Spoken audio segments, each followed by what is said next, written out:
À l'interrogatoire aussi, moi, dans ma consultation, je m'intéresse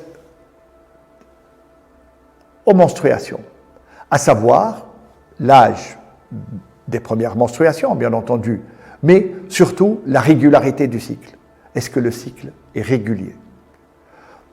Et je m'interroge sur combien de temps entre le premier jour d'un cycle et l'autre. Est-ce que c'est régulier et quelle est la durée?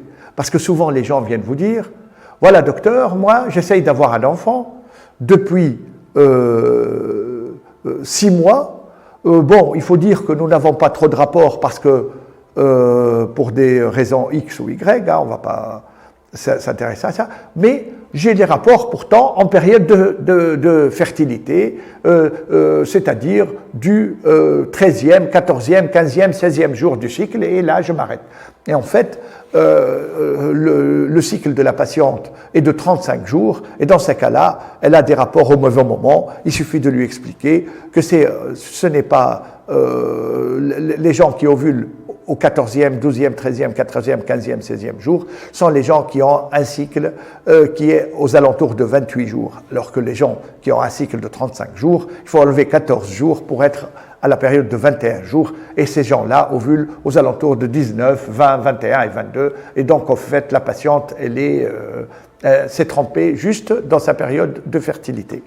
Aussi, la régularité du cycle, parce qu'il y a des gens qui ont des cycles irréguliers et des cycles longs. Enfin, là, on va s'intéresser à combien de cycles par an. Hein, et si la patiente a moins de 6 cycles par an, elle va rentrer, bien entendu, dans le cadre des PCOS, c'est-à-dire Polycystic Ovary Syndrome, dont on parlera, comme on a dit, dans le syndrome des ovaires polykystiques, plus tard, dans un autre chapitre.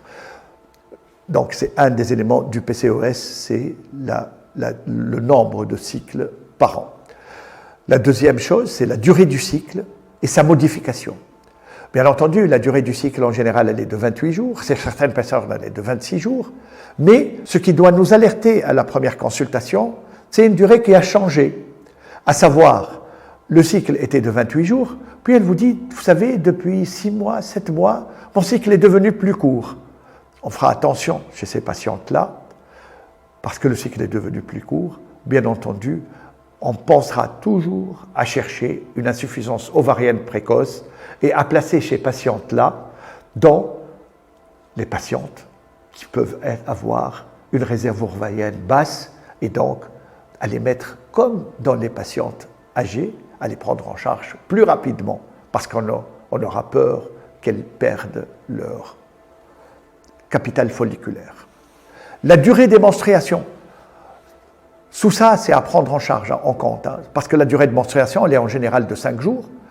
Je pose toujours ces questions aux patientes. De combien de jours sont vos menstruations? Et la deuxième question, c'est combien de serviettes vous perdez par jour? Vous mettez par jour. Alors, il y en a qui vous disent, oh, vous savez, elles sont vraiment importantes, je mets 3 grandes serviettes par jour, etc. Là, on s'oriente déjà on doit déjà orienter notre recherche vers un problème myomateux, vers un problème de polype, vers un problème endométrial, vers un problème adénomyosique. Donc, déjà, à l'interrogatoire, on doit être alerté par cette notion. Bien entendu aussi, la durée des menstruations va être importante chez les patientes quand elle diminue. Si elle diminue, surtout quand elle diminue chez une patiente, c'est-à-dire les hypoménorrhées, chez une patiente qui a eu un antécédent d'intervention endo-utérine, à savoir une aspiration, un curetage, surtout les curetages sur grossesse arrêtée, elles ont plus de chances de donner des synéchies que les curetages sur une grossesse vivante. Aussi, les interventions endo-utérines, qui aussi sont à l'origine de synéchies, comme les myomectomies, surtout les myomectomies par voie hystéroscopique, à un degré moindre les polypectomies. Il faut avoir vraiment de la malchance dans ces cas-là. Et le syndrome prémenstruel. Le syndrome prémenstruel, c'est-à-dire que vous connaissez tous, bien entendu, le gonflement, les tensions mammaires, les douleurs périmenstruelles, etc., qu'il faut chercher. Alors, on suspecte aussi les insuffisances progestatives dans ces cas-là.